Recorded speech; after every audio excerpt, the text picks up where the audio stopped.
Hey friends, Gary with CENLA Backyard Chickens here again. Today we're going to talk about different types of bedding. And the last bedding I'm going to talk about may be kind of a surprise for a lot of you guys. It certainly was for me, and kind of a learning curve. And while we talk, I'm just going to walk around out here on our little 1 acre patch and just kind of show you guys what we got going on.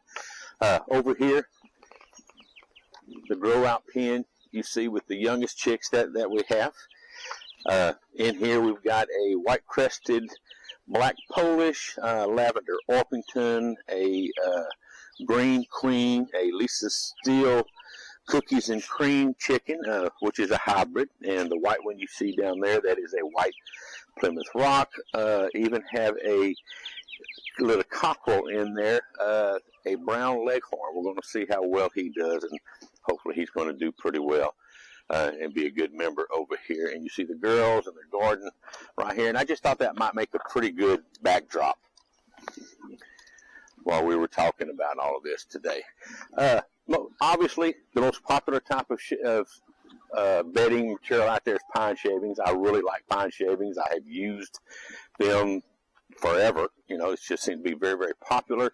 They're relatively absorbent. They're not terribly absorbent because, I mean, it's wood after all, but they're very popular. They're available at almost any tractor supply or farm store that you'll find, and they're not all that terribly expensive. So they're a great product for many people to use, and many people use them, including myself on there.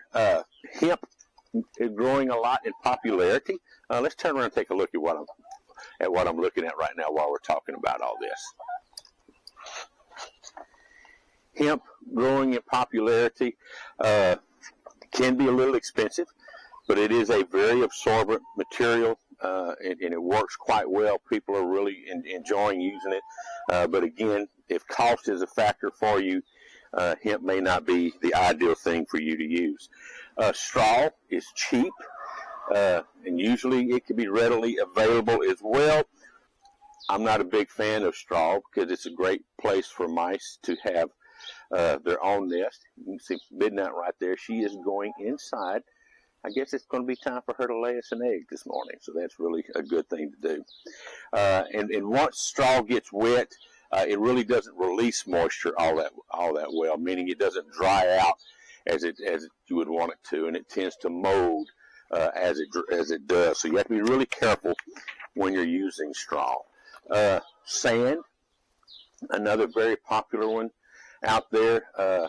Personally, I'm not a big fan of sand, and I don't talk about it because of personal experience. I talk about it because of the little bit of research that I've done on it and the properties that it has. Sand does not absorb material. Gravity feeds, and the material just goes, liquid just goes down to the bottom. It doesn't really dry out. There's nothing in it that makes it want to dry out. So you end up with a wet bottom on what you're doing, which is never good. The top can be relatively clean. It is easy to clean poop off of it. You just scoop it up off of there. It's not a big deal at all. But it also is heavy, difficult to use, doesn't compost, so you're not going to put it in your garden. You can put a little bit of it in there as a filler, but if you put too much, then you start losing nutrients in your garden because you have too much filler, i.e. the sand that's in there. And one thing that I also don't like about it, the fact that it packs, and it packs pretty hard. So if you have birds like mine that will tend to jump off their roost instead of walking down on the ladder, that can be tough on their legs and their feet, and you don't want them hitting a hard surface. You want them to do something that's going to be a lot more tender on their feet on it. Here we have one of the strays that my wife has just recently adopted. So yeah, sand is not the first choice that I would make for sure. But if you use it and you're successful with it, please, by all means, continue to. I'm definitely not trying to tell you not to do that. But my secret bedding that I was I was going to tell you guys about is peat moss, specifically peat moss sphagnum. And that's a tough word to pronounce. Sphagnum. Sphagnum.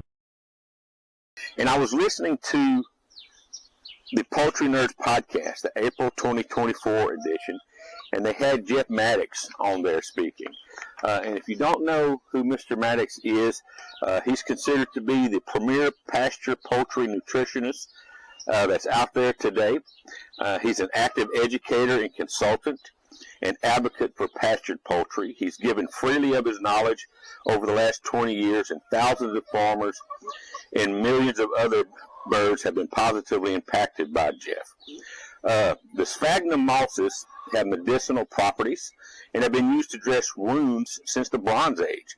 And during World War II, they were used extensively as field dressings because of their apparent effectiveness in reducing the incidence of gas gangrene in wounds. So, yeah, obviously, this stuff has some good properties to it. Look, those dogs over there. Put that down. I need to work with that quick. Go.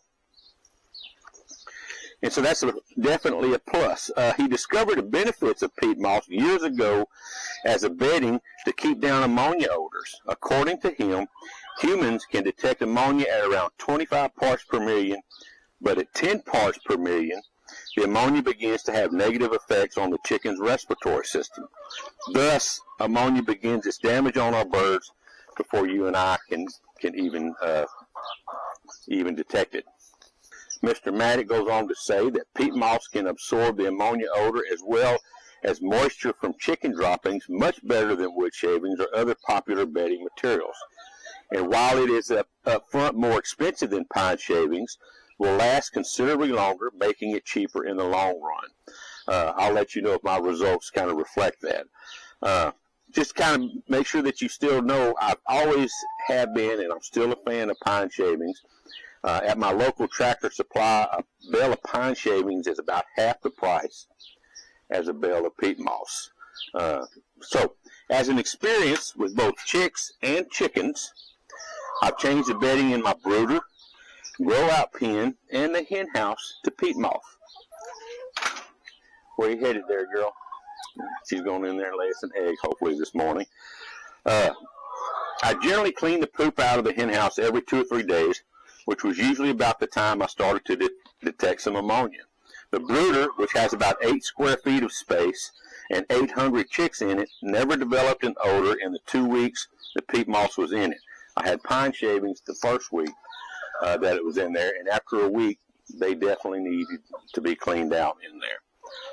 The grow-out pen, which has about 2 inches of peat moss in it, the chicks have been there a little over a week, starting at 3 weeks of age at the time of this recording, and no ammonia or other disagreeable odor at this time. My coop, which only gets used for roosting, and that's the coop right here, gets used for roosting, and the birds go in there to lay. And I'll just kind of show you guys real quick. There she is. You can see the peat moss down there in the bottom, and up on the ladder, there's poop in there. It's been some days since I've cleaned it out. But there's no odor. I mean, and that's just an honest statement. There's no odor than the odor of the peat moss, which is kind of like dirt in there. It's not disagreeable at all. And so far, I'm pretty impressed with this stuff. And I won't make my mind up for certain for at least another week or two, and may decide to use it mainly in the winter months when the birds spend more time in there than they do in the summer. But after doing some online research, and as always, I encourage you guys to do that as well, according to the Journal of Applied Poultry Research, December 1st, 2017 article, peat moss has several characteristics that make it a potentially suitable bedding material for poultry producers. It readily absorbs water and has a natural low pH of 4.5 to 6.4. The ability of peat moss to absorb and quickly release moisture, means how quickly it can dry itself out, allows for exceptional moisture control within broiler houses. The natural acidity of peat moss could be useful in the control of ammonia, which their chemical letters are NH3, volatilization from litter by decreasing bacterial populations. Bacteria normally found in the litter break down uric acid in the bird's feces, producing ammonia as a byproduct. Controlling moisture while decreasing these levels makes peat moss an attractive choice as an alternative bedding material. The article goes on to say that previous work has been conducted on peat moss as a bedding material. In fact, research that dates back to the 1950s when it was first tested with poultry and conducted in broiler houses with dozens or perhaps hundreds of birds, which of course created quite a bit of dust and what have you in there, which has always been the main issue with it. And oddly, I'm 63 years old, and remember chickens when I was 8 years old, that we had on our farm, and I've never heard of peat moss until I saw that podcast. But in short, peat moss seems to be a great bedding material, a real benefit to your chickens, simply because of its absorption ability and its antibacterial properties. And if you think about the fact that it has some medicinal properties as well, and that it's used to dress wounds and what have you, how can it be anything but beneficial to be on the floor of your chicken pens or your chicken runs, whatever the case may be? And if your birds has scratches on their feet or what have you, this stuff cannot help but be good for them. So anyway, I'm going to continue to use it at least until I run out of this bale. I'm guessing that's going to last me another 2 months, for sure. Maybe longer, maybe not as long. And if there's anything negative comes out about it, I'll let you know. But if you guys get interested and want to try some peat moss, give it a shot. Leave some comments below. Let the rest of us know what you think about it, because we can all benefit from the knowledge. You can see the girls hanging out over there. Hopefully in about, 4.5 more months or so, we'll start getting even more eggs. I'm going to do some selling over here and do one of these honesty stands and just let people pull up in the driveway and get their own eggs out. So, until next time, thanks for tuning in and listening. Please leave your comments. Please subscribe. And as always, if you guys want to try out one of the best automatic coop doors out there, especially a great price, check the link below. You'll get 15% off of what your neighbors pay if you do. Before you buy, do your research. They're an extremely popular door. They're durable. They're made out of metal. Don't fall for one of the fakes. They say that one of the greatest compliments is people that copy you. And there's doors out there that look, and I mean look, like the Run Chicken door. I bought one. They're just absolute crap. Sorry for my language, but they truly are. But check out the link below. Do some research. I love having these doors. I run 3 of them for my stuff out there, and it really works well for me. So until next time, thank you guys for tuning in. Talk with you soon. Bye-bye.